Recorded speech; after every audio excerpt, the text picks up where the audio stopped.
Hey everybody! I'm so sorry. I know we were supposed to start at 8 p.m. Eastern time, but we had some technical difficulties because I know nothing about Google Hangout.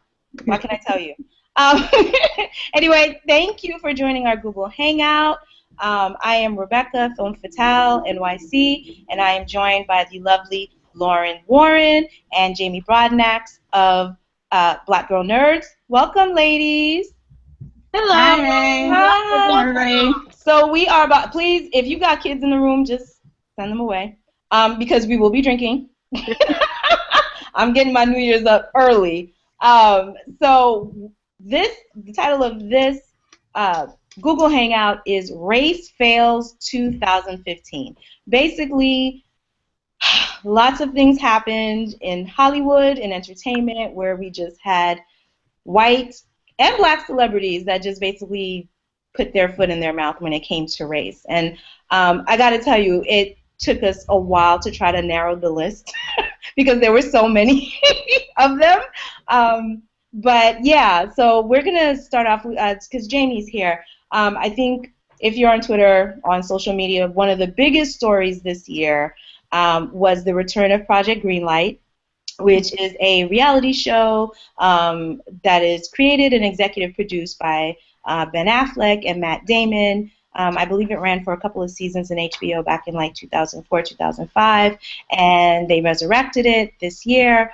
And so I think the format is a little bit different now, where I think before they used to do a director and a writer, and this time it's just a director. So you have people that submitted their films online. They use Facebook, social media, and when the first episode aired, I think they had it narrowed down to 10 directors, and the person that would be chosen would get to direct a movie that would actually air on HBO. Yeah. So I think that was the first or second episode where Matt Damon and one of the producers that was chosen as one of the judges of Project Greenlight is Effie Brown, an African-American woman who's been in the business, I think, close to 2 decades. And there was a specific question that Effie had about the casting. I think there was a black woman in the movie that was a prostitute or something that was getting like roughed up by her white pimp, and Effie was like, hey, maybe our depictions of women in color are a little bit slanted, and Matt Damon said that the diversity happens in front of the camera, not behind the camera, and America just basically blew up. So, Jamie, can you tell us a little bit about watching that episode and watching that exchange between Effie and Matt, and what led you to create the Damon-splaining hashtag, which is one of my favorite hashtags of 2015? How did that come about? Well, you summed it up perfectly. Everything that you just summed up as far as the exchange between Effie Brown and Matt Damon and how that all came about, because it was very problematic. I did not watch the series Project Greenlight. I stopped watching it back when Shia LaBeouf was his film. I think it was The Battle of Shaker Heights, season 2. Oh my God, that was Shia LaBeouf? Oh my God, I've totally. Yeah, like that was the first time I actually saw Shia LaBeouf was in Project Greenlight. So I had stopped watching it after that. So I really didn't even know much about what was going on currently with Project Greenlight until the clip was surfaced on Twitter. And went viral instantly, and I saw it and just thought, oh my God, I cannot believe I'm witnessing this. I mean, this is mansplaining to the 10th degree, and it's white-splaining at the same time. So when I saw it, I just said Damon-splaining, and I just typed that on Twitter, and instantly I think a lot of folks saw the term, and they saw me use it in a hashtag, so they started hashtagging it and retweeting it.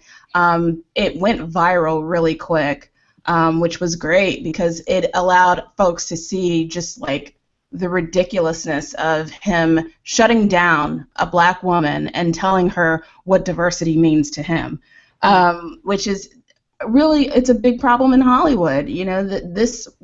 What we witnessed with Matt Damon and Effie Brown, the exchange, essentially, we witness something that takes place in Hollywood studios behind closed doors all the time.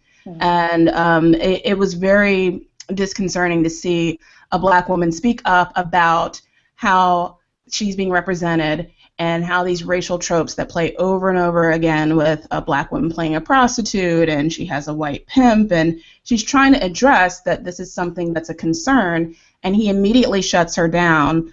And the fact that he says that diversity is something that's more in front of the camera as opposed to behind the camera, well, obviously that's a problem if you see that this is something with, you know, the whole racial trope of seeing black women playing prostitutes and having white pimps, and that's something that's okay. No, it's not okay, and there needs to be more diversity behind the camera. Otherwise, these kinds of tropes would go away. So yeah, the Damon-splaining hashtag was fun to tweet about it. It was fun to have a conversation, but you know, in the same vein, it was a serious conversation to be had about diversity and its lack thereof in Hollywood. So what did you think, Lauren? Because I know you had a lot of thoughts about Project Greenlight and Matt Damon and Damon-splaining. Yay.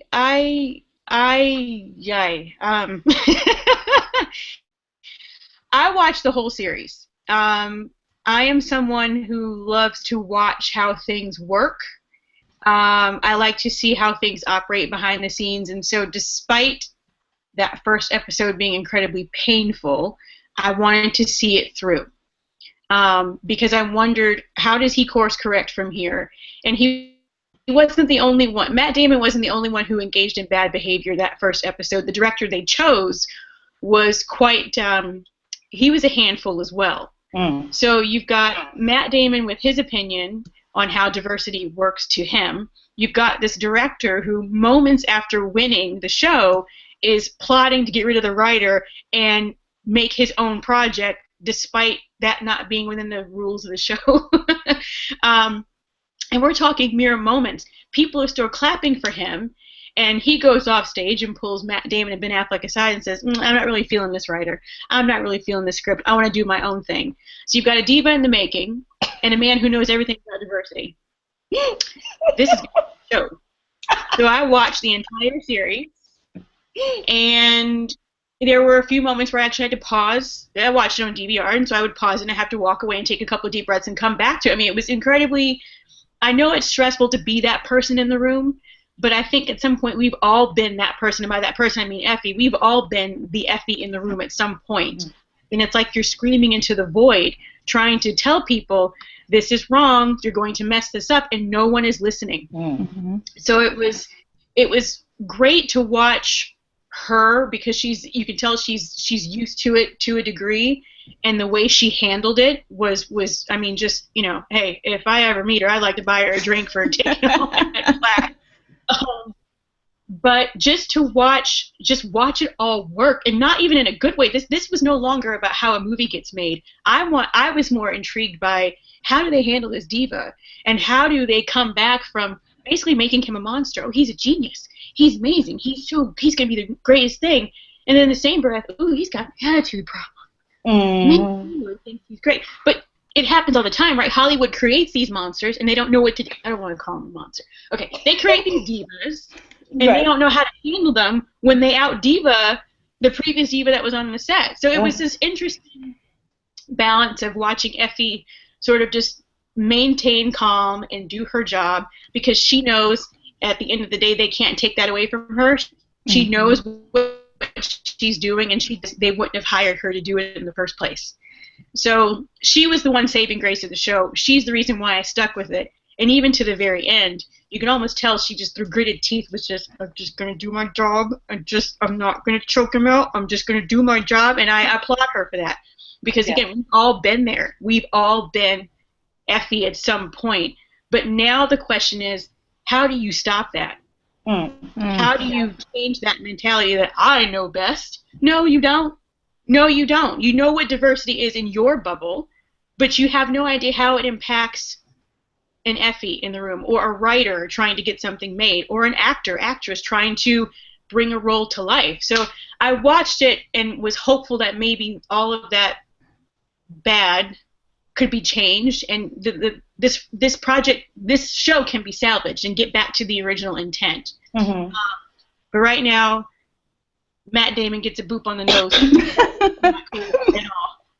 And, I mean, and that's the problem with Damon-splaining. It's something that is so pervasive in Hollywood. Yeah. That's why we're seeing all of these whitewash films like the Gods of Egypt film and Exodus, Gods and Kings. And, you know, it's just ridiculous that in 2015 we are seeing these kinds of whitewash images and racial tropes when there are really a lot of people out there that's making really great content, but their content's not being recognized because we're being heavily marginalized by a whole bunch of white dude bros that think like Matt Damon and think that it's okay for diversity to look good in front of the camera, and that he's always just focused on the optics but not really focused on you know, the folks that are actually creating the content, that are actually, in fact, culturally sensitive to things like seeing images of black women being portrayed as prostitutes, which is something that's been going on for a long time in cinematic history.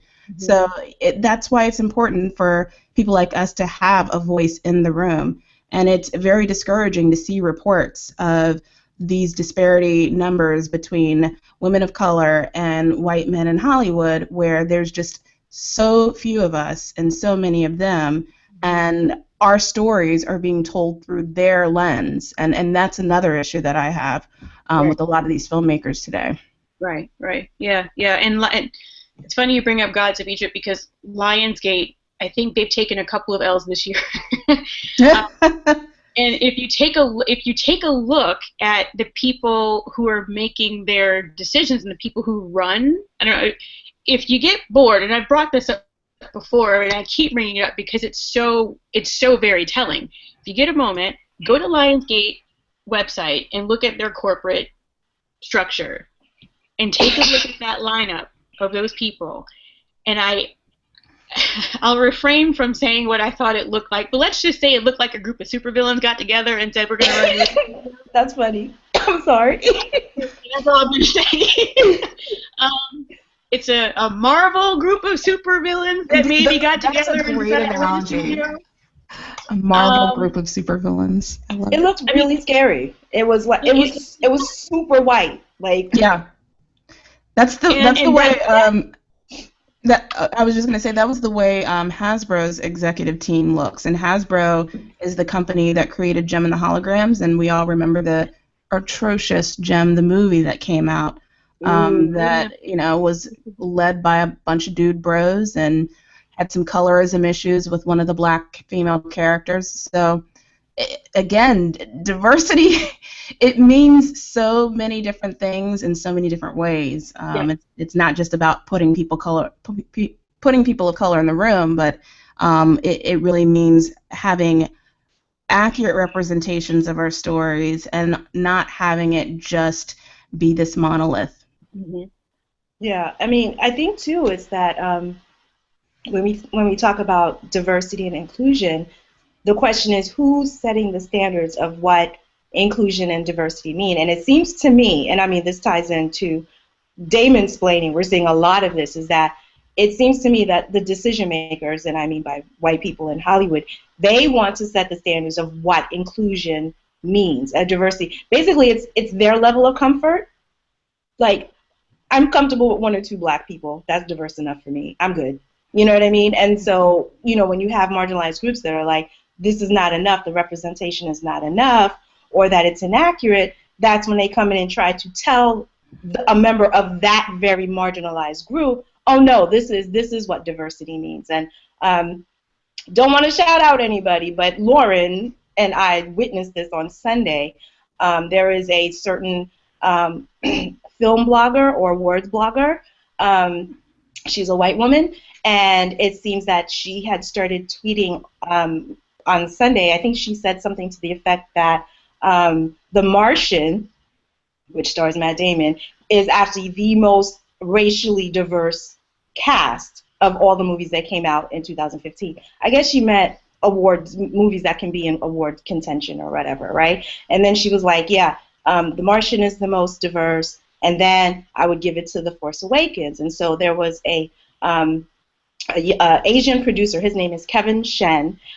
He approached her. I mean, he went on her timeline, and I read the exchange. He was very polite about it. He was like, Well, I wouldn't exactly say that The Martian is racially inclusive because they erased two Asian characters in the movies. I think one of the characters in the book, her name is Mindy Park, and it says that she's of Korean descent, and they cast that character with an actress with blonde hair. She's white, Yikes. right? And then the Chiwetel Ejiofor role was, I think the character's name was Venkat Kapoor, right? So he was definitely of Indian or Pakistani descent, right? And then from what I heard, Irfan Khan originally was supposed to do was supposed to be in the role, and then he had to drop out because of commitment, and then they got Chiwetel Ejiofor in there. So all they did was they put Chiwetel in there, and they were like, we're going to change his name to Victor Kapoor or whatever, and we'll just say that there was a line where he said that he was half Hindu and half Baptist or something like that. So we're supposed to believe that Chiwetel is of Indian or Pakistani descent. And I mean, listen, I love Chiwetel, but the man is Nigerian. He is not Pakistani. He is not of Asian descent. And so, the producer Kevin Shin was like, I can't really say that The Martian is really diverse when there was a form of erasure. And so this said awards blogger, white female awards blogger, was like, oh, well, if that's all you can come up with just to throw shit at the movie, then we're doomed or something. Like, she was just very rude to him. You know what I mean? And then they had this whole exchange, and it just escalated, and it was just like, but you don't get to set the standards for that. I think at one point someone sent her a link to the list of characters with their nationalities or their ethnicities, and she just basically, she just dismissed it. You know what I mean? She was like, oh, well, okay, she was supposed to be of Korean descent, the female scientist or mathematician, but at least we had a white girl nerd. At least we had a girl nerd on the screen, and we need more of that. What? Like, this is a man of Asian descent that is telling you that his representation was erased in this movie, and you have the audacity as a white woman to tell this man that he's wrong. You don't get to do that. Like, you don't get to set the standards of what is racially inclusive or not. No, white people, you don't get that. You don't get to do that. That's not, I mean, I think last night they just announced that the new, the head of diversity and inclusion, Twitter, is a white dude. Huh? Like, that doesn't even make any sense. Like, how is that the solution to a company that has been, like, publicly, told that that Twitter is not racially inclusive, right? And so, of course, people are like, oh, but he's gay. Okay. Oh gosh. Yeah, but that still doesn't make him a Oh, but minority. he's so qualified. He used to work for Apple. So there's no Baba, black people that never used to work for Apple. I mean, there was, and I apologize for not remembering his name, but I know his handle, at Shaft on Twitter, wrote this great piece on Medium.com about the lack of diversity on the staff of Twitter and how he had to leave Twitter because he had all of these proposals, all of these great ideas of how to make it more intersectional and inclusive, and they completely dismissed it. So he was like, I'm out. And he used to work for Apple. So why not hire that guy? So or somebody, or a woman of color, or someone like that. Just, I mean, yes, the gay community, yes, it can be seen as a marginalized community. But let's be clear, this man still practices. I mean, this man still enjoys white male privilege. You may be white male and gay, but until you open your mouth and tell someone that you're gay, that's what I try to tell people, that there's a difference. While yes, there are similarities and there are parallels between the fight for civil rights for black people and people of color and the white gay community, the difference is that when you see me, you know I'm a black woman. You know what I mean? I would have to choose to disclose my sexuality, whereas if he's a white guy and he goes into a space, unless, someone has their gay, I don't know, I have no idea. But he is still practicing, he still enjoys a certain level of white male privilege. So to me, that's just ridiculous that you think that just makes it, okay. And let's be clear, and I will keep saying this, and I don't care if people have hurt feelings. White gay men have not exactly been nice to the black community, right? You remember a few years ago with Prop 8, and then Dan Savage came on talking about, oh, it's black people's fault that we, with Prop 8 because black people are the most homophobic and yet XYZ. You know what I mean? So anything that happens, it's always like black people's fault. And they lack the intersectionality to understand that there are black gay people too. White gay people are not the only ones that exist. There are people of color who are gay too. You know what I mean? So yeah, he's white and he's gay and he's male, but he's still a white man. That's all I'm saying. You know what I mean? And so I'm not really sure how that can be seen as diversity or inclusiveness. It's an optics fail. And you know, like most things. I remember there was, I forget which studio it was, but there was a studio who was, this was a two-pronged fail. There was a studio who had the diversity writers program, and then some studio executive's daughter wound up in the program. I remember that. Yeah. I remember that. Wait a second. Wait. You could just as easily say, Daddy, I need $5 million for a movie. And he can get the $5 million for the movie.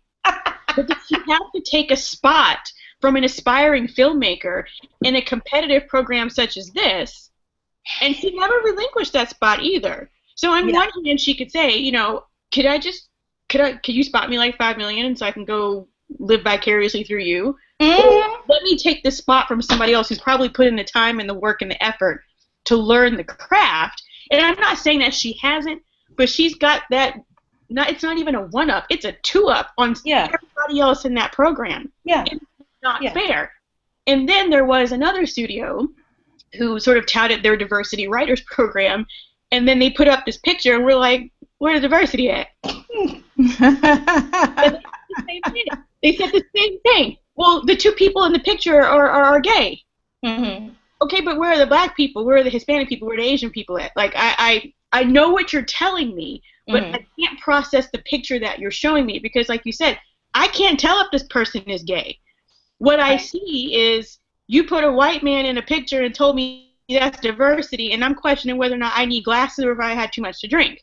So one of these things does not match. And it's this in an industry that is so concerned with putting out images, image, how they continually fail with the optics blows my mind. Yeah. And despite this being a bad year for a lot of celebrities, it seemed to be a really good year for PR people because there was a lot of cleanup and backpedaling going on, and you could tell us people dial most of the Lord. That weird, funky balance of, oh yes, this looks fine. Yes, our previous VP of diversity was a blonde woman, so we'll get a brunette man. Ah, shit, it's lit now. Let's go. We can fix it. Right. It's done. We're done. We've done our job. No, you really haven't. But it's a symptom of a much larger, much bigger problem, and it's I can understand why he left. But I can't remember his name either. Why Shaft left Twitter? When you say things like, "We don't want to lower the bar to find candidates," and I hate that. I think that is such a cop out. You know, and I will say this until the end of my last days. Diversity is not the same as mediocrity. It does not equal mediocrity. I hate this argument that somehow, well, you know, we want to make sure we hire the right person for the job. There's a lot of mediocre white people out there that own companies, that are comic book writers and artists, that head technology firms, hedge firms, you know, the whole nine. Just because someone is a person of color doesn't make them any less qualified than a white applicant. So if you take the time to actually venture out and look for people of color when you are, in fact, hiring for whether it's a tech company, whether it's for, you know, a comic book company, or a film, you know, industry, I think you really need to just take a moment and really think about all of these different areas and all of these different spaces where there are people of color independently creating content and putting out really super high quality, great content out there because we don't have a mainstream platform to be able to promote the stuff that we're doing. So I just think it's very problematic when people just say, well, there's just not enough. Because I read, you know, articles, and I've even been interviewed by people that are in the tech industry going, you know, wow, I really like what you're doing with Black Girl Nerds, but, you know, we want to hire a lot more black people in our tech firm, but we just can't seem to find them. And it's just like, yes, you can. You just have to take the effort and you have to take the initiative to find us. And hey, look, go to Twitter. There are live chats on Twitter. There's Cody Newbie that's on Twitter, and Digital Undivided, and Black Girls Code. And I tweet a lot of folks on Twitter that are part of the coding and tech industries, so that you can find people on the web easy. I just feel like it's such a cop-out when people say that they either can't find diversity candidates, or they feel like people of color and folks that are in diversity fields are somehow less qualified than white applicants. That's total BS. Yeah, and that's because that's the default, and that's why I have issues with this new hire at Twitter. It's like, yes, he's a white gay man, but even when we think about gay, right? The default, even in gayness, we think of a white gay male, because you've seen a lot of advertisement in movies or whatever. I mean, that's why I'm so happy for Empire. At least I know on Wednesday night I can watch a gay black man. You know what I mean? In Jamal's character, that is just that lack of intersectionality between white and black people, and then even in the LGBT community, you're like, black, gay, or let's say you're black, gay, and a woman. So that's 3. You know what I mean? Right. So so to me, it just makes no sense that they couldn't even vet any people of color, and also able-bodied people too, right? Or people who have disabilities. That's something that you could look for as well. But it just was a fail. That was a fail, and so was Matt Damon and that whole Project Greenlight thing. I think I watched up to episode 6. And I honestly couldn't take it anymore. It was so triggering to me, like, real talk. Like, I was just, like, every episode, like, my teeth were clenched, like, I wanted to punch somebody. I'm like, you guys are just out of control. And I think, Lauren, you said it. It was like, I really appreciated that, Effie kept her cool. You know what I mean? Because the thing is, she was kind of trapped, because if she asserted herself, right, then she would fall into the angry black woman trope. Exactly. Right? But then if she didn't say anything, they'd be like, oh, so, well, see, this is what happens with women producers. You guys are too passive. You guys, you shouldn't let people walk over you. And I think what was most troubling to me about Project Greenlight is the ugliness that was tweeted at Effie Brown's timeline. Like, I think while Project Greenlight was on the air, I was doing a search, whatever. And then it was just people that were just like, oh, she's not even that great of a producer. Who the hell is she? I saw the monkey word being thrown around. Like, it was just the most disgusting, racist, misogynistic comments directed at this woman. And I was just like, I'm sure she didn't go on Twitter while this show was on the air. It was just... Every so often she would. Yeah, she favorited my Damon-splaining tweet. Yes. She saw that. I was suspicious about those sort of anti-Effie tweets, because they seemed to come from people who hadn't watched the show ever in life, and they would only tweet about like one episode, and they never speak about it again. Yeah. It's like, so what put your panties in a bunch on this particular date where you felt you had to call her everything but a child of God, but then you were all football, baseball, and change your Abby back to a dog the day after you aired? Because we all know some dog Abbies are a little suspect. But not all dog Abbies. But, I mean, these are people who just seemingly came out of the blue and dumped all these insults and then went back into their hovels. So do you think that was a 4chan thing? I don't know. I'm not familiar with it. But yeah. Child. Boop. No, we ain't going to say that. But it was suspect. It was suspect? It was suspect to me. And all of a sudden when the show was over, silence. Yeah. And I think what's really telling, too, is that I think one of the last interviews that Effie did close to the season finale or after the season finale, she was like, Matt Damon and I are not friends. I think she said something about being on the red carpet, and he just walked by her like he just acted like he didn't even know who she was. And excuse me, in Hollywood, a black woman with locks and highlighted locks at that, you can't be acting like you didn't know who Effie was on that. You knew damn well that was her. You just chose not to say it. She handled it though, and she handled it the same way she handled stuff on the show. She would just smile, and she would always say, "With love in my heart." That's how you knew you was about to get chewed out. With love in my heart, you really don't know what you're doing. It doesn't. She would say, "With love in my heart, you know what? Matt Damon is doing his thing, and I'm doing mine, and look where I am because of it now."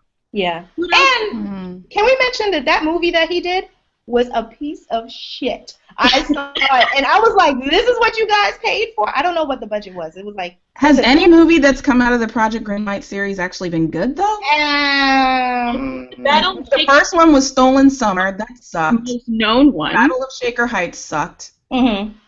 But then they did a horror movie, I think, one season. This one was really like it was supposed to be a dark comedy, which is already risque anyway.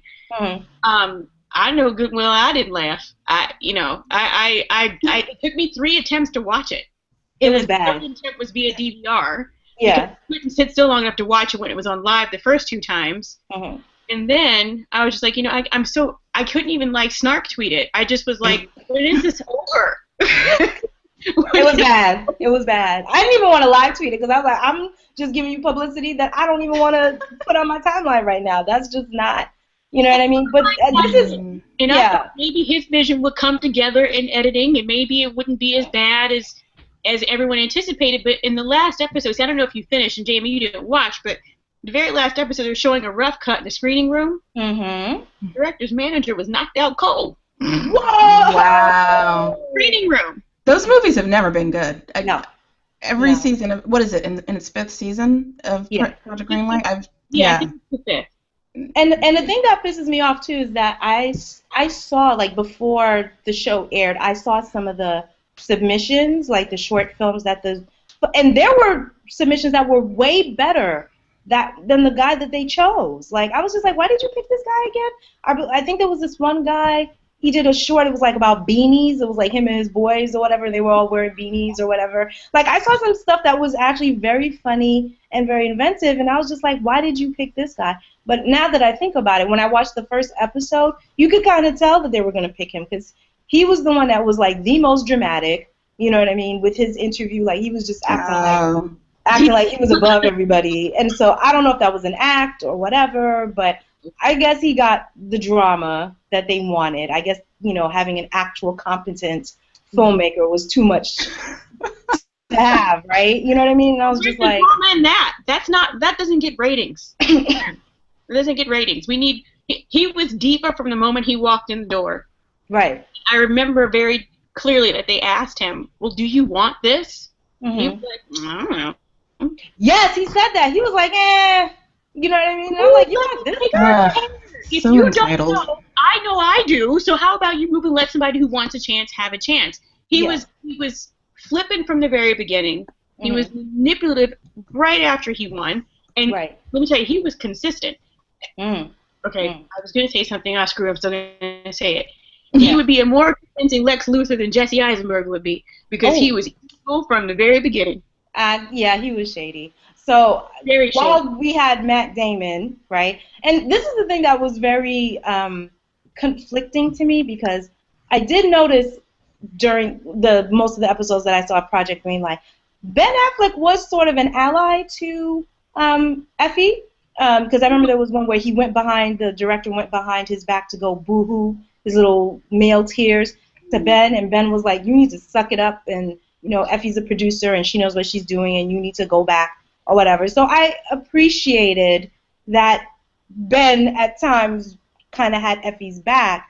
But, I was sitting there watching and I'm like, wait a minute, isn't this the same guy that threw Henry Louis Gates under the bus with Find Your Roots? So kind of Ben gets a race fail too because I was like, I'm so confused. But did that happen before Project Greenlight? Yeah. If so, then it would be total damage control for him to back up that. Yeah, because I think that story came out like earlier in the year. Like April or something like that. I mean, when that story came out, I was like, damn, Ben, he got dragged too on Twitter. He did. And I was just like, and I think what was so sad about it was that it was Ben's. I mean, here's the thing, right? You're the celebrity, right? Because here's the thing. Find Your Roots is a show on PBS where you actually come in and you agree for Henry Louis Gates and his team to open up your genealogy, right, to basically your family tree, and they can go back like 2-3 centuries, right? And what happens is when you decide to sign up for it, I think you sign some contract or whatever where it's like whatever results come out have to be aired. You can't ask to have it edited out or anything, right? Okay, Ben Affleck decided to sign up because, from what I understand, he is friends with Henry Louis Gates, And when Mr. Dr. Gates did his research on Ben Affleck, it seems that he had a slave-owning ancestor. Okay, I mean, listen, we're living in America. I'm assuming lots of white people have a slave-owning ancestor in their genealogy. I don't know.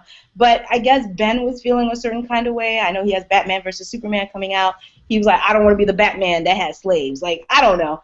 And so there was this back and forth. So this came out in the Sony hack, right? It was an exchange of emails between Ben's people and then the producers, and they were basically like, well, Ben doesn't really want this in Find Your Roots or whatever. And then I have to put equal blame on Henry Louis Gates because he decided to edit it out. So all we got was Ben Affleck's mother who marched in the civil rights and some other stuff, but we knew nothing about his slave-owning ancestor, right? Somehow, and so the Sony hack came out. PBS got a hold of it. I think they canceled the show. Henry Louis Gates is like suspended or whatever. And I was just sitting there like, you can't do your friend dirty like that. Like, you needed to step up and be like, you know what? That was my fault. I think he gave some sort of statement. But, you know, I put that on Dr. Gates, too, because the emails that he was sending back, he kind of sounded, you know, starstruck. Like, well, you know, Ben is like an A-lister and he's a superstar. And so what? Like, he's a person just like everybody else. You know what I mean? And I actually think that would have made for compelling television. If Ben was really smart, that could have been a conversation that really could have illuminated and a lot of people, you know what I mean, and probably bridged some gaps. Like, those are some hard truths that we have to face in America, but he decided to literally whitewash his history, and he got caught, you know what I mean? So it was sort of like, okay, Ben.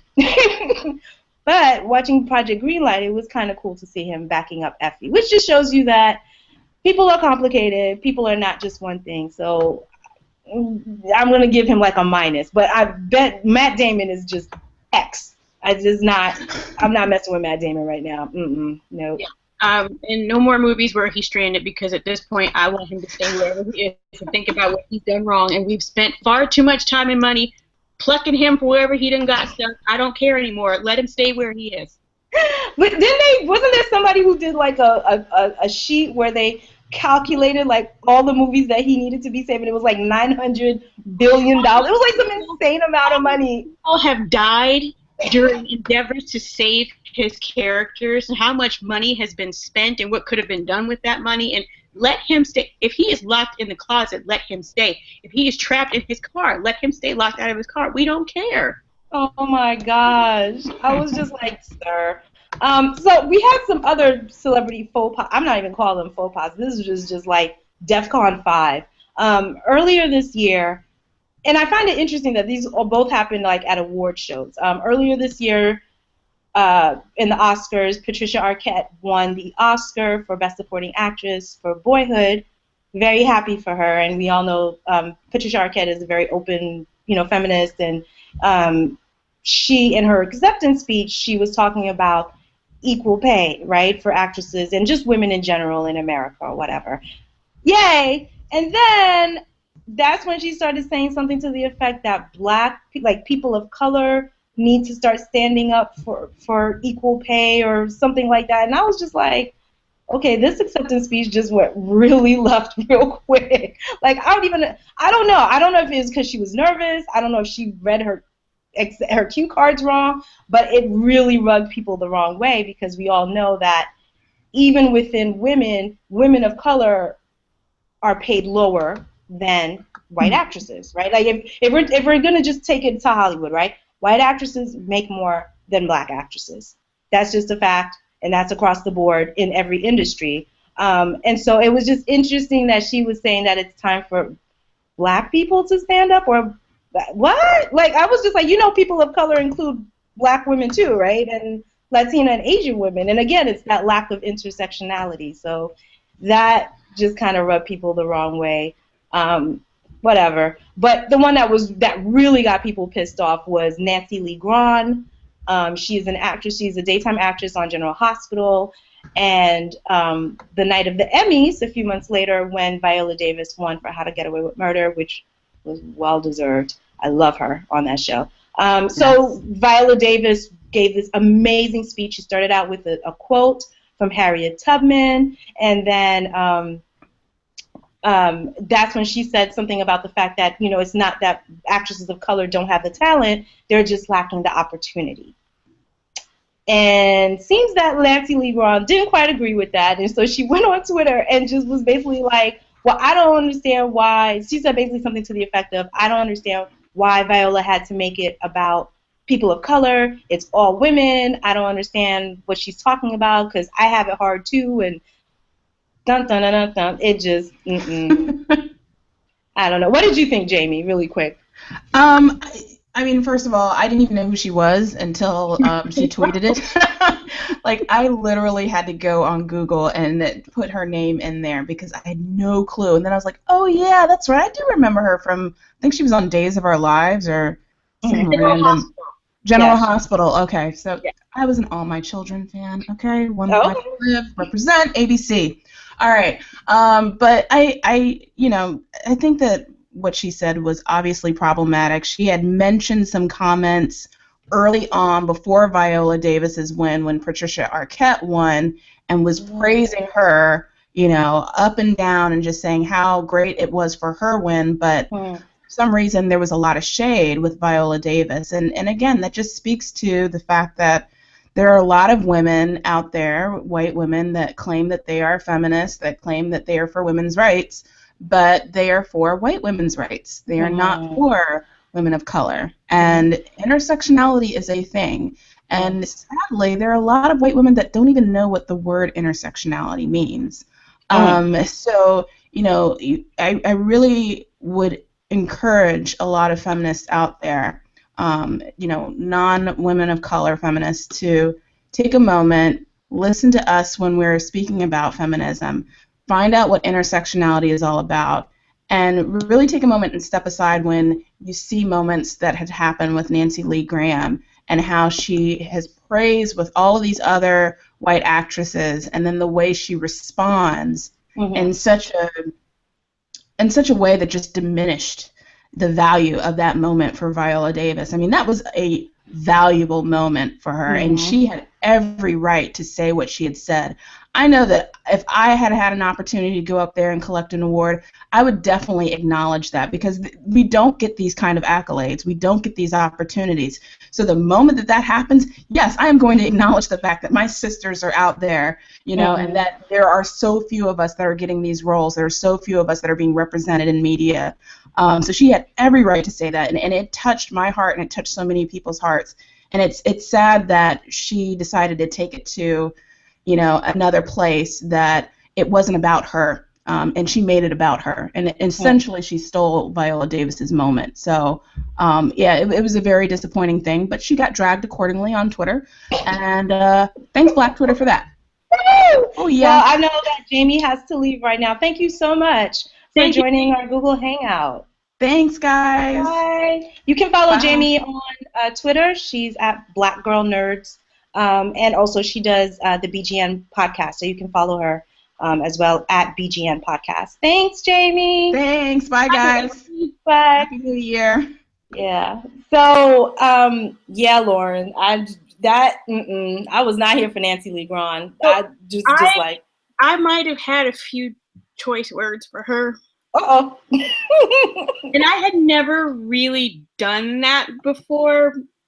And I, you know, okay, so I try not to be like really reactive to stuff, but that was such a high moment, and I don't know if there was some zipping going on while she was tweeting, because those tweets didn't seem to make a lot of sense, and they were sort of woe is me, what about me, and a bunch of other stuff that I couldn't really follow. But you know, she kind of ruined the Black girl magic high. And I remember waking up, I came downstairs, and I was going to work out, and I looked at my phone, and I'm like, why is Nancy Lee Grahn trending? Who is Nancy Lee Grahn? Of course, I go do my Googles. I'm like, oh, yeah, lady from General Hospital, okay, I don't know, whatever. And then I see what she tweeted, and I'm like, oh, hell no, nope. My workout cannot start until I work out my thumb for a second. And, it started off by saying, you know, listen, if you didn't really get what she was saying, that's a shame, because she taught a master class in class. You know, she'd made that special moment not just about herself, but she acknowledged what everyone else was doing in the efforts of her sister out there. And for you to come in your whale is me arm flailing, and then to say things like, I stood up for people, I marched for you, which is, the thing you never ever should say. Never. And any PR person worth their salt would tell you, don't do that. Don't please don't do that. Or step away from the phone, put the phone down and pick up a drink, or stop picking up the drink and pick up your phone. I don't know what the case was, but it was just a hot mess. And I think it was maybe 10 tweets or so, and I seem to remember something about maybe if you were a better actress, or maybe if you played the victim as well as you do on TV, then maybe you would win more awards or something like that. Oh, Dad. Who said that? Oh, you said that? Girl. As soon as I sent it, I wanted to take it back. Then I thought, screw it. She earned it. Because but how do you take a very historical moment and then try and twist it and make it about you? And I think that's what pissed me off the most is, can we have something? Can we have one thing without someone sort of just pissing all over it? And it was just like, but not Viola, not my Viola, no. No. But she got it, and I think I think she learned her lesson. Of course, she apologized and was sorry, and I don't know. It's there's something about when we're sort of celebrating in a corner here, and then here comes the leap. I want in too. No, you already had your own thing. You've had your own thing for like 60-something years. Let us have this moment. Yeah. Without the commentary. And I can't really understand because I mean, for me, I've followed Nancy Leroy. Like I know she started on Santa Barbara, and then she ended up at General Hospital. I feel like there was another soap opera. But this woman has pretty much been working in daytime for like almost 2 decades, right? Yeah. So I'm not really sure. I don't know if she was trying to make a jump to prime time or whatever, but it's like you're getting a check and you're eating. You know what I mean? So I don't really understand how you can say that. Yes, as an actress, all actresses in Hollywood have it hard. Absolutely, absolutely. But what I am saying is at least to me, the difference between white actresses and actresses of color is that at least the actresses, if you're a white actress, you can get your foot in the door. You know what I mean? Sometimes at least you can get that audition. Even if, let's say the role is a redhead or a brunette, you can go and get a wig and slap it on your head or whatever. But for a lot of these casting directors, they see the color of your skin. They don't even want to talk to you. They don't, especially with the casting breakdowns, if it says Caucasian actress needed. So they've already set the tone. They're already like, I don't want to see you. And I think, I believe Kerry Washington, she had done a variety actress roundtable, and she said that there was a role that she was really interested in. Wasn't race specific. Her manager got her the script or whatever, and then she went to the audition, and the casting director was like, we're not casting ethnic. Goodbye. And just escorted her out the door. Like this is the humiliation that actresses of color have to go through. So no, I don't think you as a white actress, I don't think you ever understand what that's like. Yes, you know what it's like to be rejected for a role, but you don't know the pain of not even being able to get your foot in the door over something you can't control. You know what I mean? This is the color of my skin. I can't change it. Yeah, you could change your body type if you want to lose weight or whatever, but your skin color, that's, unless you're racial dolezal, I don't know. You can't do it. So. We have that strike against us. So it's when someone comes in and says, but I can help. It's just, Yeah. And I know that Chris Rock, connecting this to Patricia Arquette, I know Chris Rock just came out with an article in The New Yorker where, because we have all this discussion of gender inequity pay, right? How actresses are not being paid and but whatever. People about this pay inequality. They're not. It's just white actresses, to my knowledge, right? So I don't really know why that's even a discussion if you're not getting both sides. Yes, and so Chris just came out in The New Yorker and was like, yeah, but you know what? Black actresses don't make as much, or actresses of color don't make as much as Jennifer Lawrence, because Jennifer Lawrence has, come out and talked about that.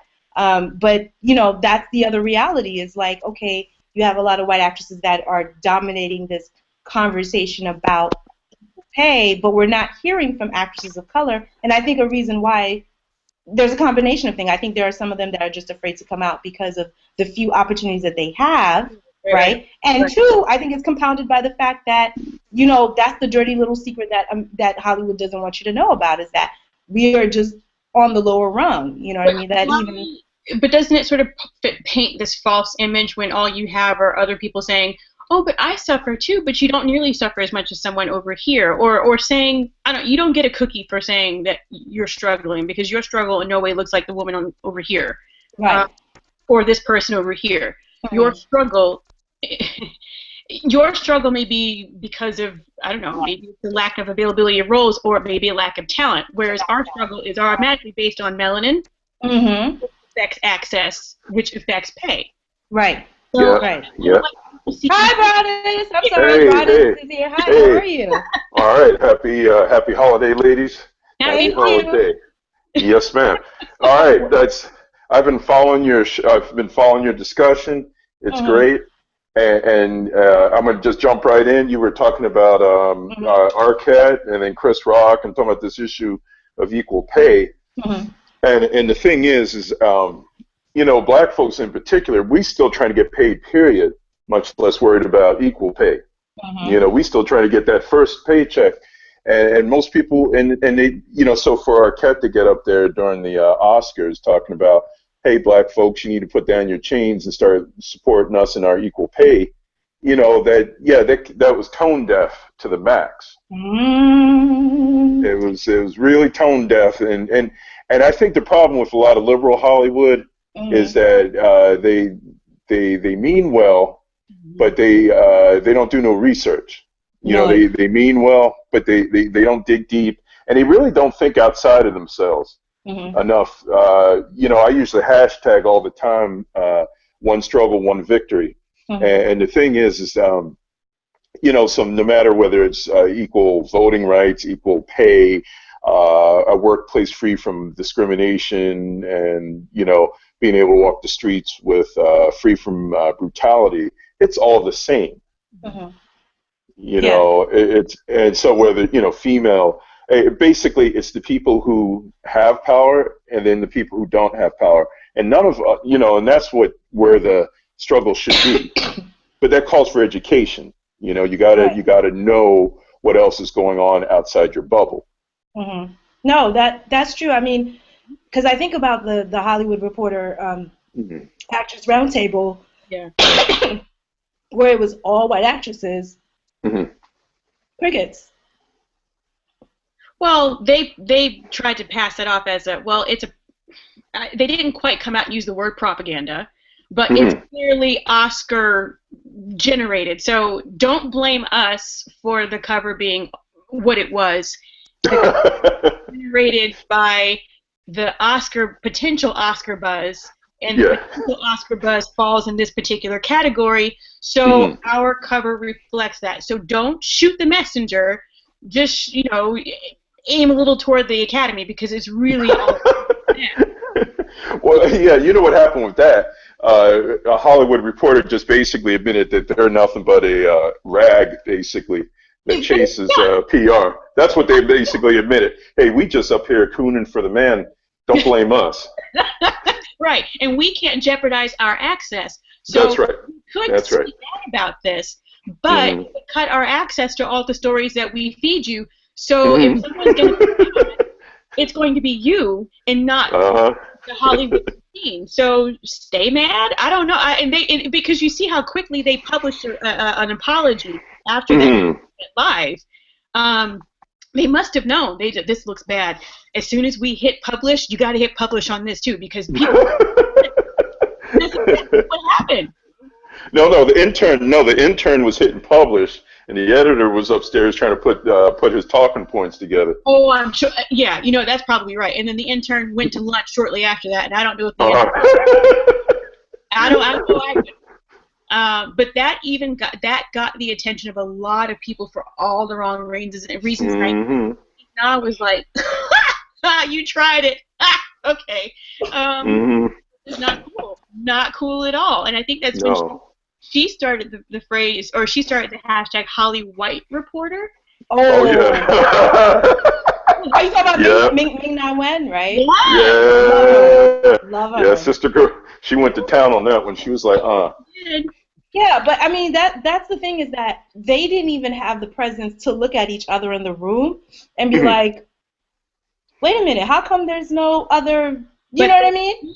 But they can't because it's like wartime reporting. Okay. Right. You can be a wartime reporter as long as you don't jeopardize your access or alienate your sources. Yes. So Yes. if you do that, if they say this picture looks wrong, the Academy folks are like, so, and what are you going to do about it? Mm-hmm. Oh yeah, yeah. You lose your swag bag. You don't get no front of the seat passes no more. Exactly.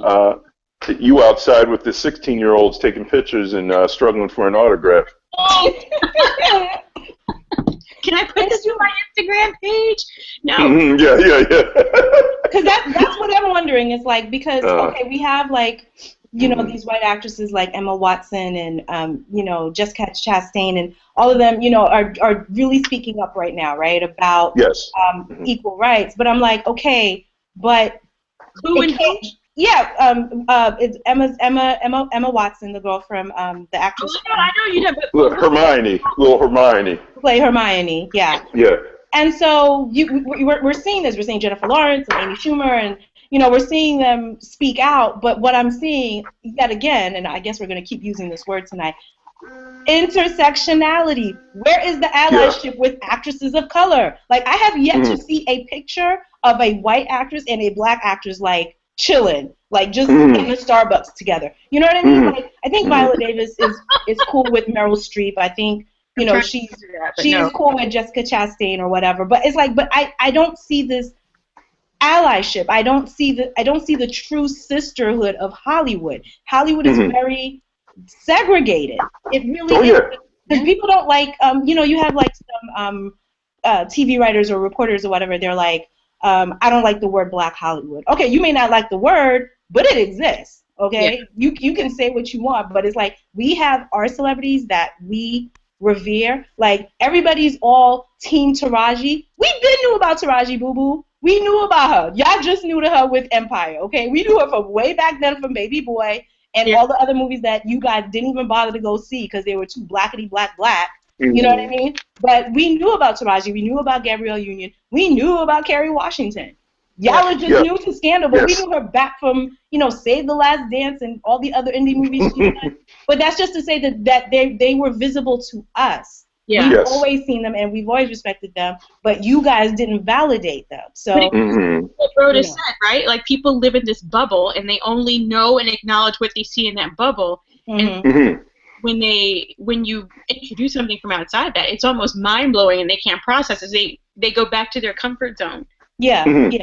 Like Tracy Ellis Ross did 8 seasons of Girlfriends. 8 seasons of Girlfriends, and I'm ecstatic for her for Blackish, but it just pisses me off when I read these mainstream media articles that just treat her like she's a new kid on the block, like she's like this maverick actress, and I'm like, no, she's been here. Yeah, like you know what I'm saying? And I watched every episode of Girlfriends, and she was fantastic on that show. They never gave her an Emmy nomination. They never gave her a SAG award for nothing, And even now that she's on Blackish, I love her as Rainbow. They still don't give her any awards love. Like, well, NAACP, yes, but as far as like the Emmy and the SAGs, they don't, you know what I mean? They don't really recognize our talent, and it's just, like, you know why? You know why they don't recognize it? It's because they're afraid of it. It's still this exuberant, unrepentant blackness that I still think the vast majority of society, they still don't know how to deal with it. They're uncomfortable. They've given up music to us to an extent. They've given up sports to us, certain sports. But in this field. Film and television in particular, they're still afraid of it. It's still the one barrier that they are afraid to relinquish control over. All right, because they can't control us. They can't control that, and they're worse. They can't report on it, right? Because you already see that, right? Most of them don't know how to report on. They don't know how to report on us. They don't know how to tell our story. National Geographic piece. Yeah, exactly. Unless they're doing a David Attenborough or something like, we're creeping into the colored's den, and there they are dancing, and let's record that, right? Yeah, and we saw that with The Wiz Live, right? We saw a lot of that in how some of the mainstream reporters or whatever approached The Wiz Live. Like, they didn't even know. There was just so much peak blackness in The Wiz. I don't even think they knew. They didn't know what to do with it. Like, for instance, I think there was some girl that was tweeting while The Wiz Live was airing. She was like, because I think there's a part where, the dancers are voting and stuff. And this white girl tweets, I'm really glad that The Wiz honored Madonna since she's the one who brought us vote. No, boo-boo. Madonna stole that. She stole that from the black gay club night. Everybody knows that. There you go. That chick was appropriating stuff left and right. Yes, she did the Vogue video. Yes, she. Paris is burning. Yeah, you should have gotten her the link to Paris is burning and let her watch that. Yeah. Pepe La Beja. The Pepe La Beja. People who thought, who weren't aware that The Wiz was the response to The Wizard of Oz. Right. Which was all white. Yes. What if we I saw that too. White version? Well, they did it. Do your listen. 1939. Yeah, and it was really annoying to me when I would see people like tweeting on my timeline pictures of like Judy Garland. And I was like, ain't nobody thinking about that Wizard of Oz. Get out of here! Like, okay, we are here to celebrate The Wiz. Okay, yeah. I'm here for that. Yeah. Thank you, Judy Garland. Thank you, Toto. Whatever that dog was. But we ain't talking about you. Right. Okay, that was baby girl having her moment. Her shine. I forget what the what's the name of the actress? Shanice Williams. Yes. Oh my God, so fantastic. To think that they found just graduated from high school. Imagine being 18 years old and you're headlining a show being like broadcast live.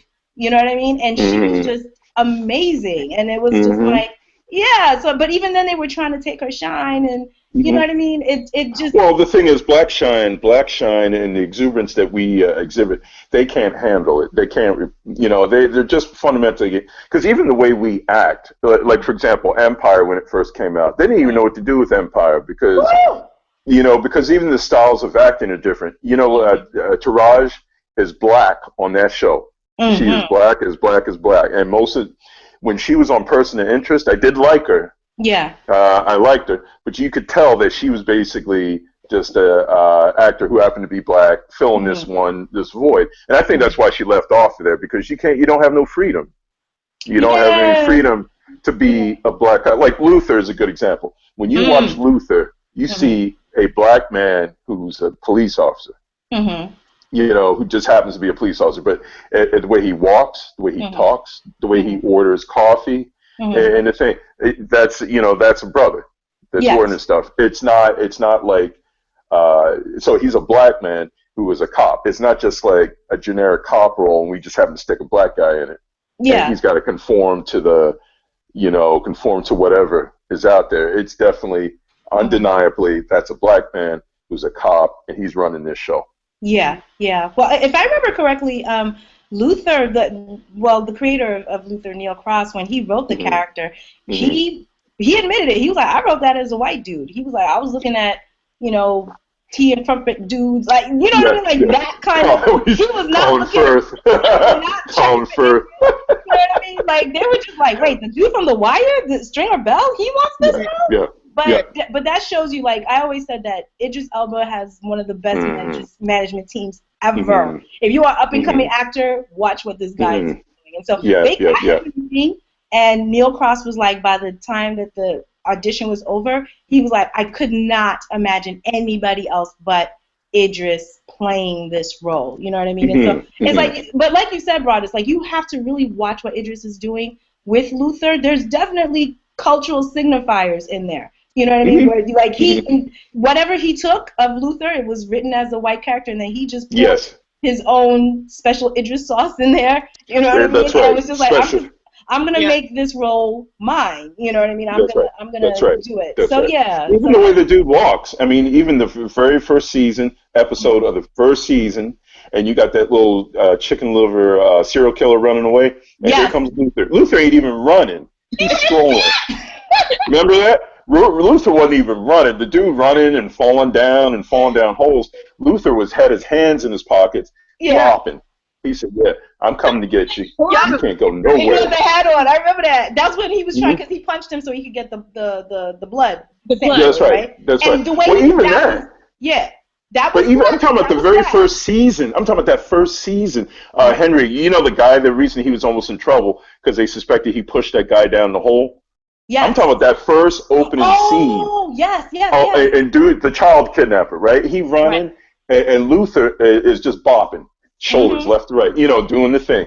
And it was Mhm. Luther wasn't even sweating because he said, "I got you trapped." Yep. Let me stop laughing. That's Right? That shit was funny, and no wonder Alice was thirsting for him. Alice was thirsting for his ass from jump, and why? Yeah. She wasn't about no Mr. Darcy. She was like, I like John Luther. Yeah. So there's another. So because we're on white feminist fails right now. And Okay. So this was one that actually happened on Twitter.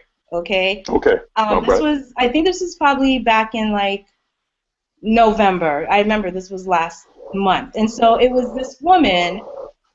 I believe she's a feminist writer.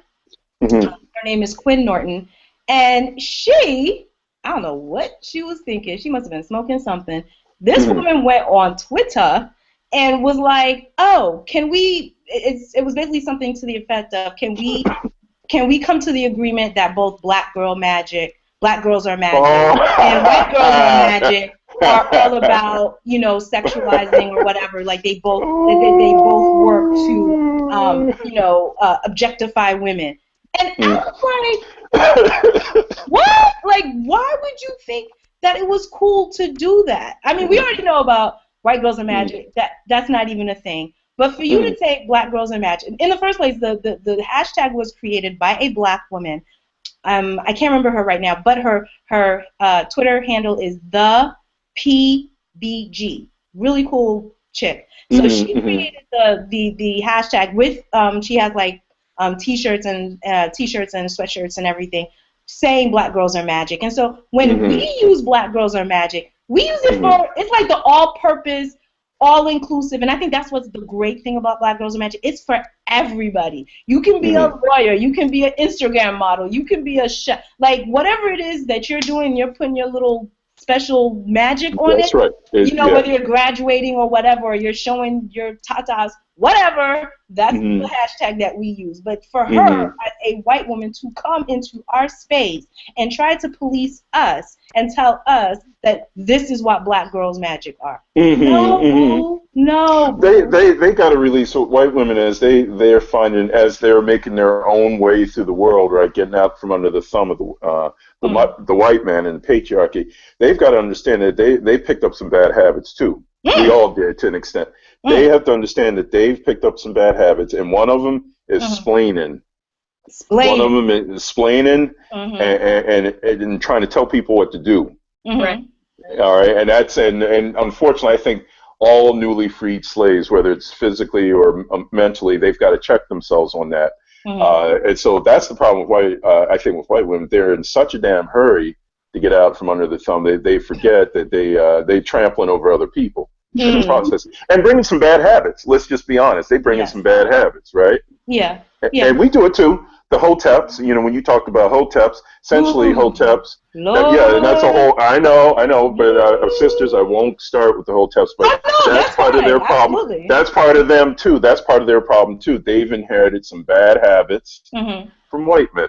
That's all it is. Some of these brothers sitting out here and they inherit the worst attributes of white men, coming up with all this mythology and all this ancient shit to keep themselves on top, to justify keeping themselves on top. I feel like that's the one thing that black men and white women can be in agreement with, is that they don't like black women. Like misogynoir, that is something, and I'm not saying all black men, but I'm talking about the black men that subscribe to misogynoir. Yes. That is the one thing that they are like this, you know what I'm saying? And I was just like, really? Like this is because it's about control. It's about control. I know as black men started, came out from under the thumb. Like I said, it's a thing that we come with too. We come with baggage, and that's one of them. Right. We've lived under their thumb for so long.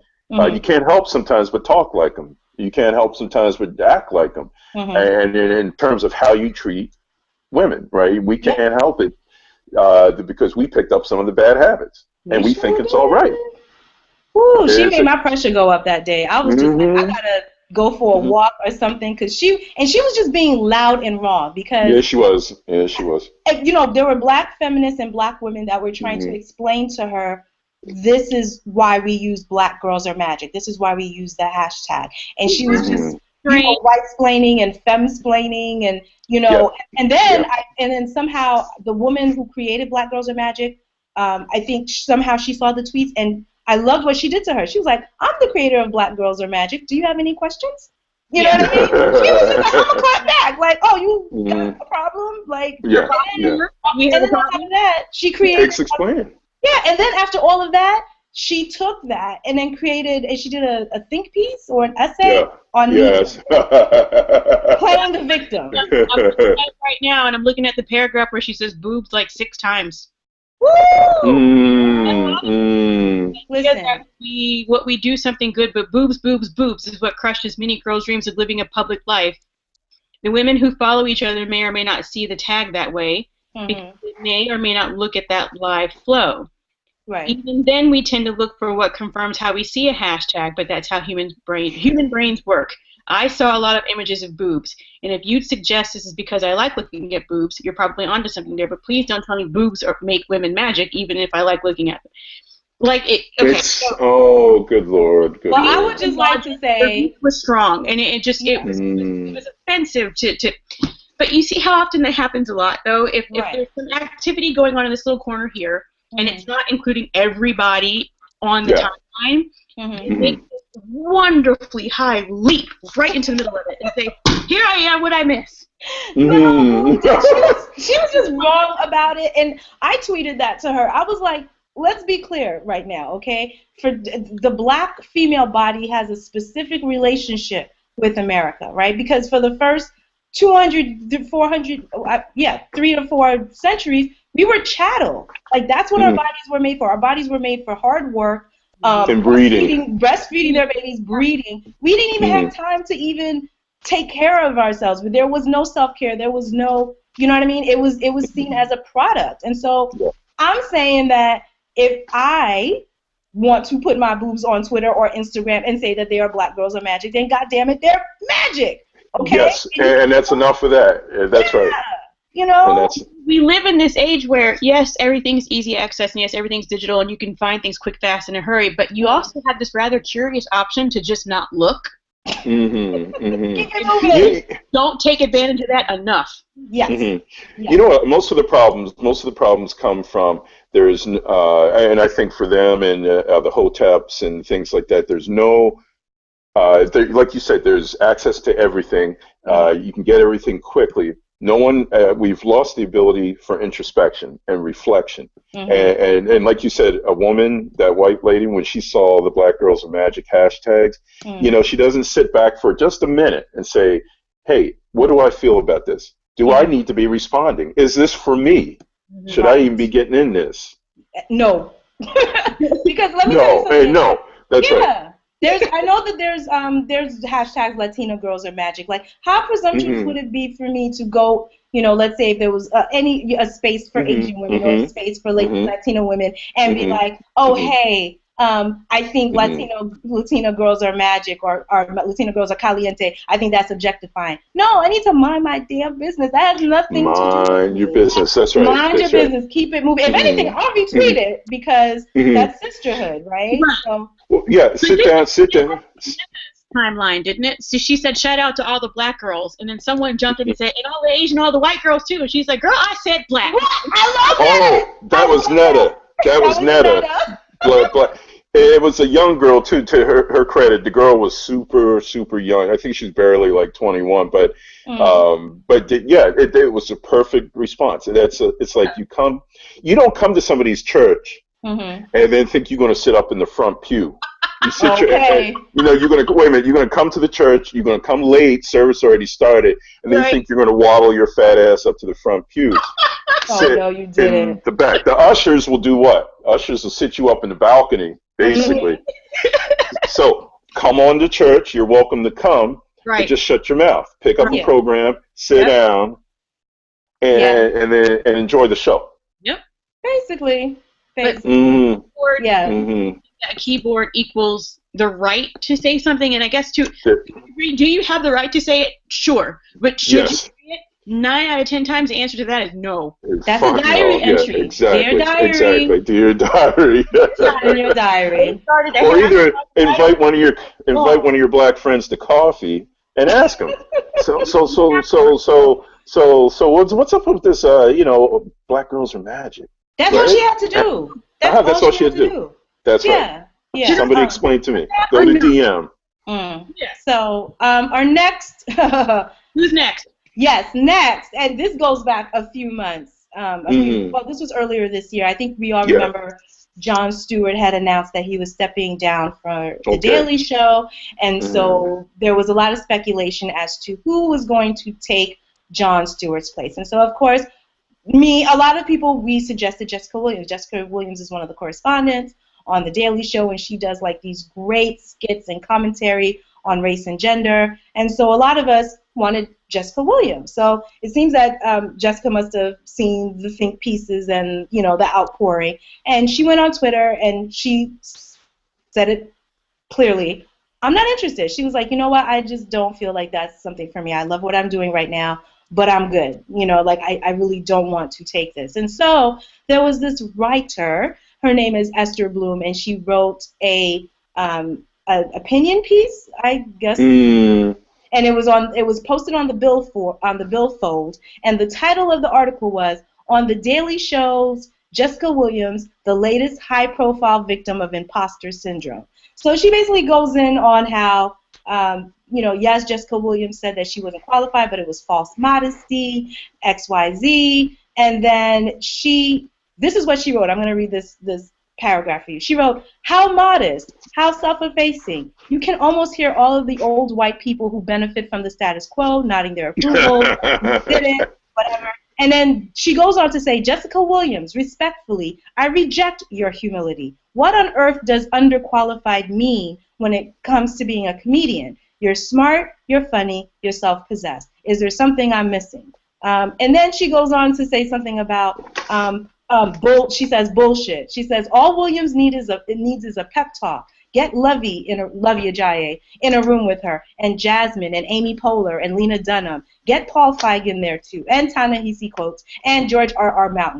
Martin. Get her the best lean-in group of all time. She will emerge as from a funeral pyre, naked and coiled in dragons, ready to leave. Bitch, please! Okay, let's just... what were you thinking? Did you really think that was...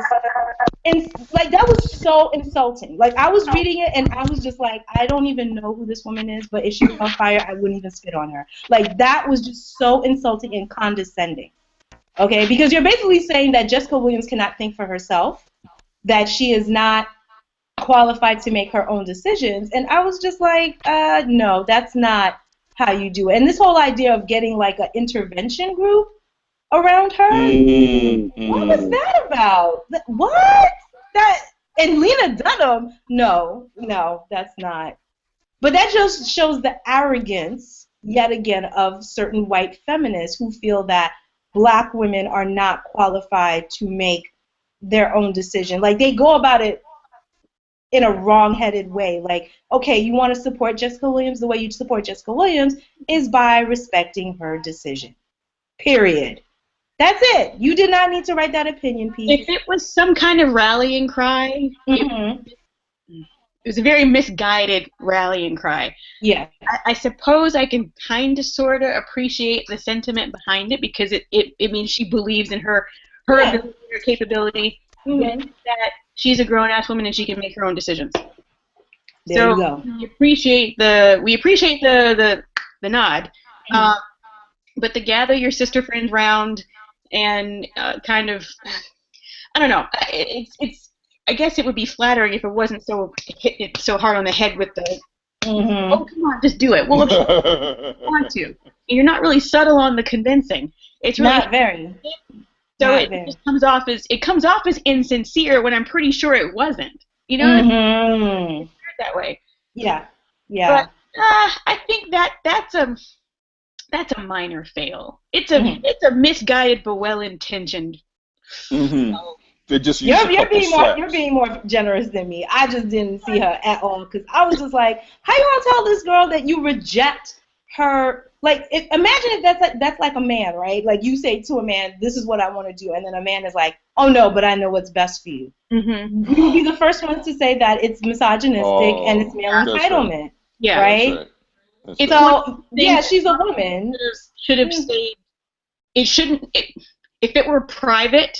Better in her head than it did when executed. How about that? But yeah, I'll agree with that. With that. So in her head, it's like, I reject her humility. Let me type that. I reject her humility. Well, it doesn't translate. You need to reject. Put it out there. That's right. Reject your ass to sleep. You know, put your own business.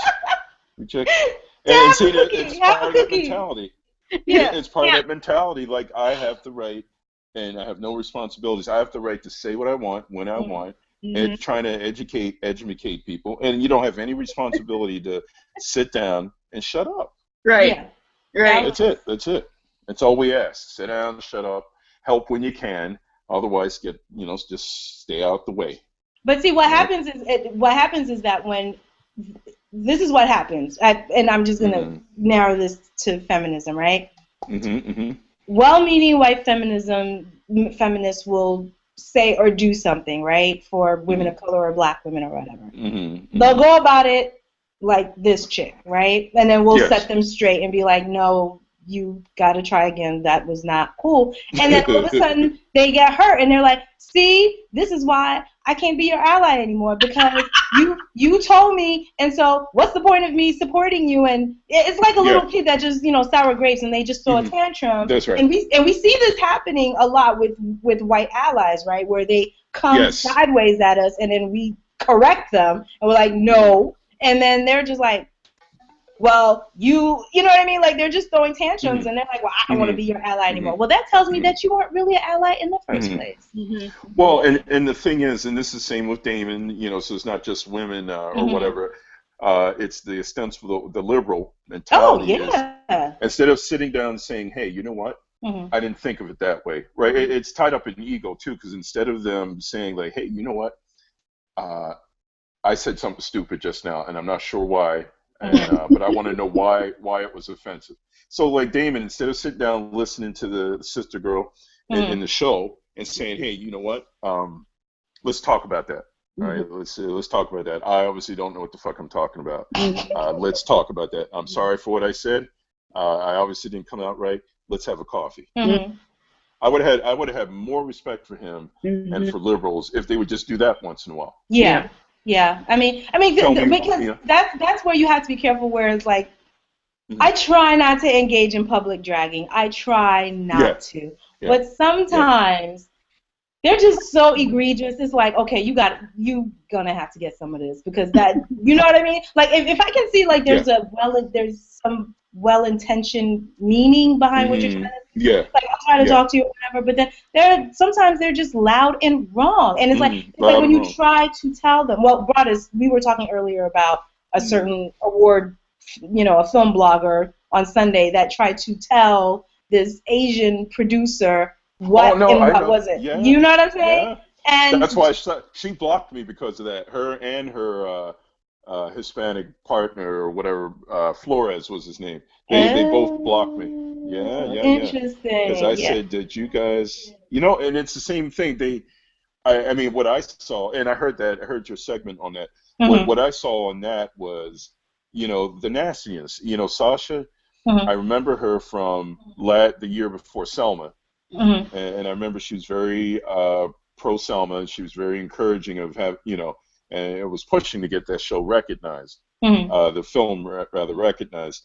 But I said, I felt with her comments towards the Asian guy, the producer, her comments were like, oh, I stand up for, I'm a liberal, I marched with King, I was there when Lincoln signed the Emancipation Proclamation, I'm all about it, right?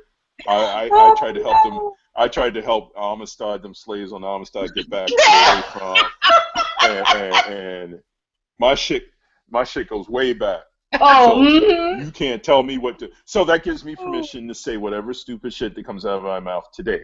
right, And that's right. and that's the only thing I commented on. I said, you know what? You can have a discussion, and you Mm-hmm. can even make your case, but you were nasty, She and you were was nasty, and you're patronizing. She was very. nasty and patronizing. And what I saw, and the thing I don't like in life, I can put up Mm-hmm. with a lot of stuff in life, but I don't like bullies. Mm-hmm. And whether they're male or female, white, black, or whatever. And what I saw was some bullying behavior from somebody who was pretty well polite. The guy was Mm-hmm. polite, Yeah. Like very I don't tough understand facing. how you say that you're a champion for inclusion and diversity, and yet you ignore That's right.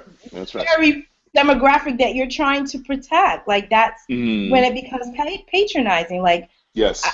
I Yeah. don't know. Like that just really confused me. We'll But never yeah, that be able to that wrap our head around that ever. And plus, we didn't get that handbook. Remember, that's like page 50. Claim yeah. you're an ally. Claim you understand. And page 52 is do the complete opposite of everything you say you say you're going to. That's right. That's right. That's, the handbook contradicts us. Of every other page Yeah. is negating Yeah. what was on the previous page. So That's right. That's right. we'll never be able to That's right. wrap our heads around this ever, ever, ever, ever. Yeah. No, Yeah. and the thing is, in dragging someone, like you said, I Mhm. only the times that I've made comments, and I try, and it's funny for me because being an actor, I Mhm. and a growing actor, I think I mentioned this before that I probably fail the test of an actor who's starting out and who's on social media because, like I said, I participate in everything. Mhm. And but I'd like to think that when I do get on somebody, that it's because they've been bullying somebody else, Mhm. and or they're just patently wrong. Like they have such a sphere of influence that if I let them get away with it, then other people will think it's okay. Yeah. All right. Yeah. So like Matt Damon, I got involved in that. Mhm. With Steve Amell, Captain Texas, I got involved in that because he has influence. He has influence, Yeah. Oh my right? God, Captain that Stephen Texas. Amell thing was just so messy. Like listen, I'm a fan of Arrow. I like the Mm-hmm. show. I think Steven is Mm-hmm. pretty. Yes, very Listen, pretty. but this was one of those times where, like Jill Scott Mm-hmm. said, let's just be Mm-hmm. silent. Mm-hmm. Yeah, you needed Yeah. to not, because you just had a teenage boy that was accused, Mm-hmm. arrested basically, thinking that he was a terrorist and he built a Mm-hmm. Glock. Yeah. And, people are expressing their feelings, and then you're jumping in trying to defend Texas. Like, I get it. His wife is from Texas. Her family is from Texas or whatever. But I'm just wondering if, one, I think all of us know that racism is not just limited to the state of Texas. I think we're functioning, intelligent adults, and we know that. It's everywhere. And within every state, Mm-hmm. it looks different. The Yeah. racism in Texas looks different than the racism in New York, than the racism in Chicago. Exactly. Yeah. Exactly. But that Exactly. being said, also, Texas does have a specific history with people of color. Yeah. Okay, like there's a reason. I wanted to text him. I don't know if I tweeted him that. I'm like, are you familiar with what Juneteenth means? Right? Because for the people who don't know, Juneteenth is basically the slaves when the Civil War was won. Slaves that Jubilee were in Day. Texas, they didn't know until like a whole year later. You know what I'm saying? The slave masters were like, keep working. There's nothing to see here. Everything's the same. Yeah, Yeah, so so you the rumors aren't true. The rumors aren't true. go back to work, So I mean, we're laughing about it now, but I mean that's some serious stuff, and particularly because the slaves Oh yeah. could not read, so the newspapers were around, but they couldn't read it. They didn't know that they were free. So Right. that's That's right. effed up. So this is the same state that we're talking about here. You Yeah. know what I mean? And so I just felt like he just But needed to not say anything, nothing. it's Just an example. That's right. It's an example. I'm sure his wife was probably a you know what, mhm. but I'm sure his wife didn't hold a gun to his head and said you need to get on social media. He has a Mm. screwy sense of Mhm. manhood or whatever, and all Mhm. he had to do was, like you said, say nothing. Mhm. Post another picture of him in the gym with no Mhm. shirt on, and just Or say nothing. yeah, or twerking with his brother or somebody. Yeah. Keep Yeah. twerking with his Oh brother. Could no. have got some Magic Mike and Mhm. and just done that and left it alone, and it Oh, would have been gone. and The or you story know would have what? He died. could have he could have really taken advantage of this situation. He could have done something where he invited, I think his name was Ahmed, right? The teenager. Ahmed, yeah. You could have invited him to the set of Arrow. You were like, you know what? My family's from Texas, and we would love to have you come on the set. Just even if it's like a little walk-on role, getting Felicity coffee. Well, not getting her coffee, but whatever. You know what I mean? Like, you could have just brought him on the set and taken pictures or whatever. Like, there could have been a generosity of spirit shown. Exactly. That would have required thinking outside the box and bubble. Okay, never Sense mind. of reflection. That's right. Sense of reflection and a sense of, just like you said, a genuine spirit. It's like, regardless of the politics and regardless of, all the words back and forth, that's still a child. That's somebody's child, and he doesn't need to be treated like that. That's still somebody's child. Bottom line. Yeah. So we were at 10:53. So we have I know Lauren had some Hall of Famers, because here's the thing about race fails. It's not just white people. We had some Black celebrities that lost their ever-loving minds this year, and it was just like 3 honorary mentions. Please hit us with it. Okay, the first one is the young and forever screwing up co-host of The View, Raven Simone. Oh, Raven. We could be here all night. Damn it. Let's just call this the Watermelon Drea incident. Tell us about it. In which, so they were talking about, they were doing a segment on people discriminating other people against names, okay? And Raven Simone said she wouldn't hire someone with a ghetto name. Oh, Lord. And she, and I think this was a very strange day. No, it was immediately followed. Yes, it was. Another very strange event. See, this is when you start thinking like the world's coming to an end. Because shortly after she made that comment about, I wouldn't hire somebody with the name Watermelon Drea, Ann Coulter came on the View the next day, and Ann Coulter checked Raven Simone. Do you know that throws the earth off balance when that happens? It sure did. Sunspots. I think there were some sunspots going on. Saying, I agree with Ann Coulter. So when you say those things, you need to wash your mouth out like immediately and check what's going on. But she told her, because she said, my mom told me never to say anything. If I didn't have anything nice to say, don't say it at all. So Ann Coulter, how do you make a career off being mean? And Ann Coulter was like, first of all, girl, just the other day said you wouldn't hire somebody with a ghetto name, but yet I'm the mean girl. You know what I'm saying? And turned and kept talking to the rest of the panel. He was like, no, what happened? Yeah, I agree. Oh, Raven. Yeah, was that? Oh, no, go ahead. Week to go to church. That was the week. No, I was just saying that was the week to go to church. Yes. No, that was the week I went. One of the weeks I went to church, because I'm standing up there clapping for Coultergeist, saying that stuff, and that was a bad week, because even the dad, her father, had to come on out in the media, out on the front porch. I remember that. Porch of his house. Talking about she's grown. I ain't her manager no more. I don't know. I can't control her. I don't know. He said, I ain't been her manager in a long time.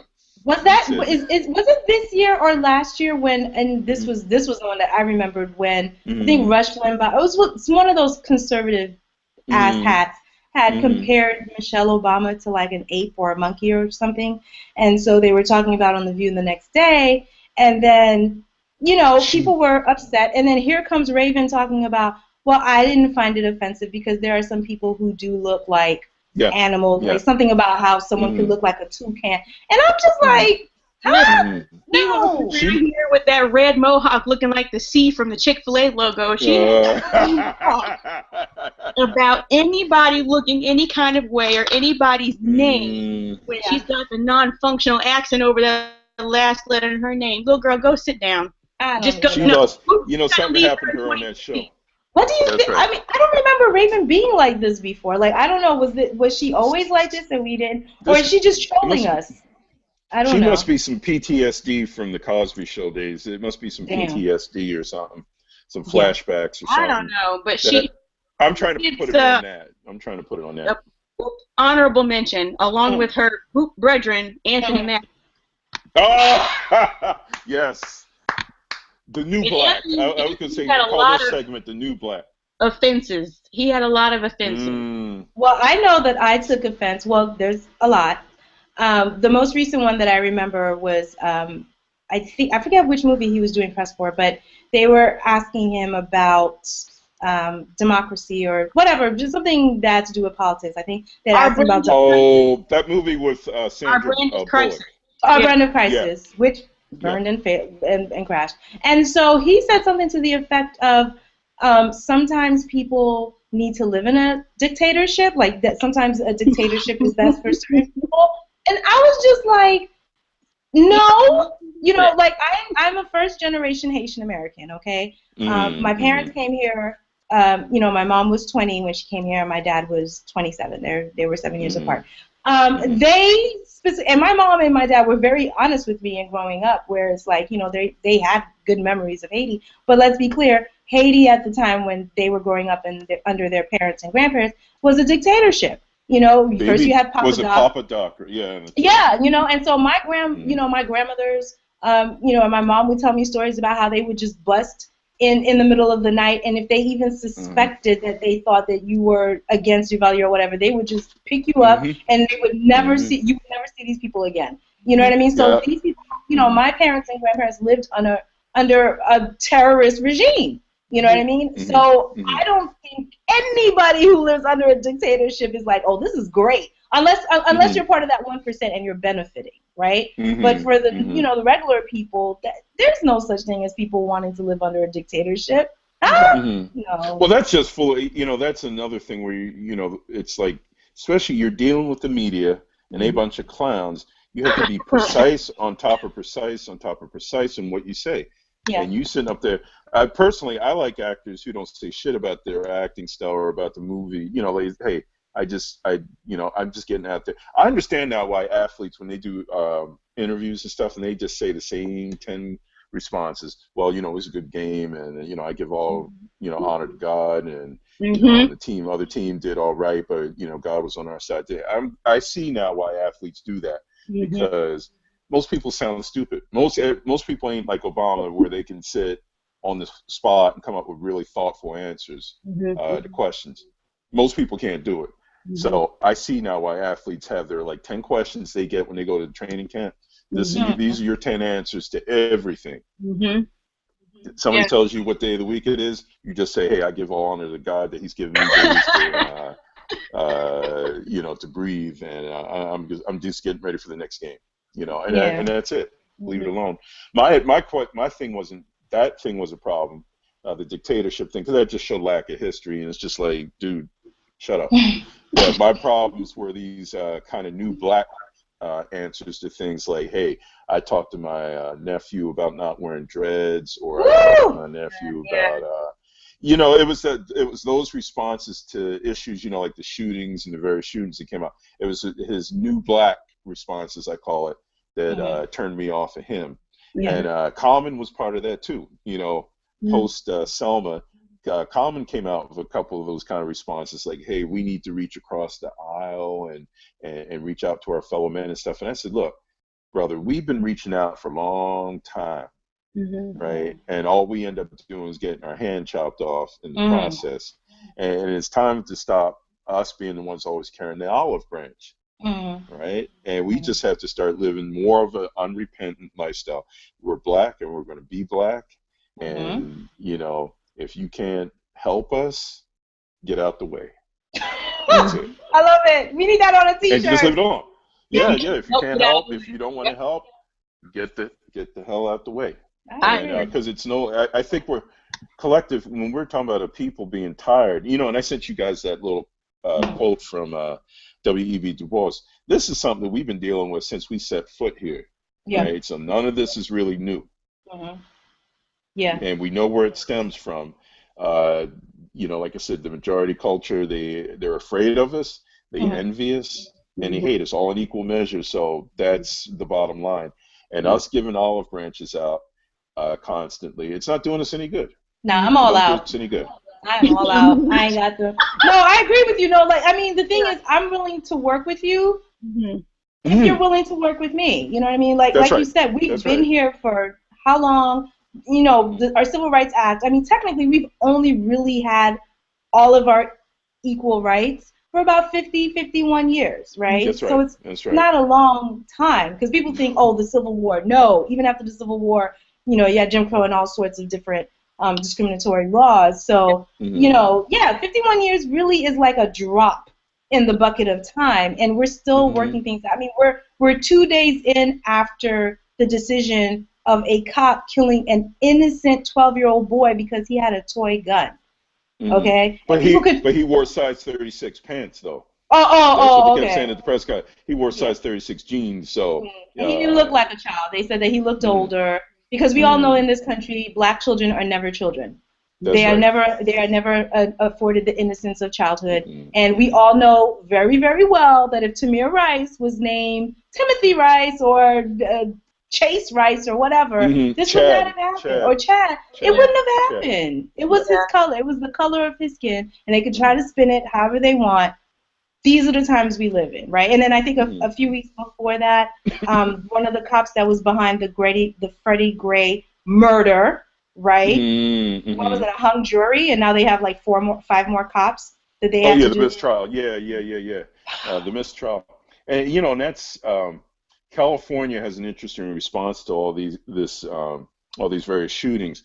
They've just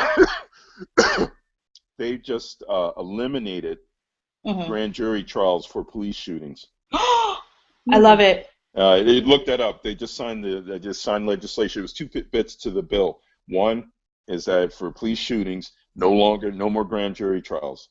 That stuff's got to be out in the regular court judicial process. And the second thing is they clarified and made it that it's legal for people to film the activities of police. Hell yeah. As it should be.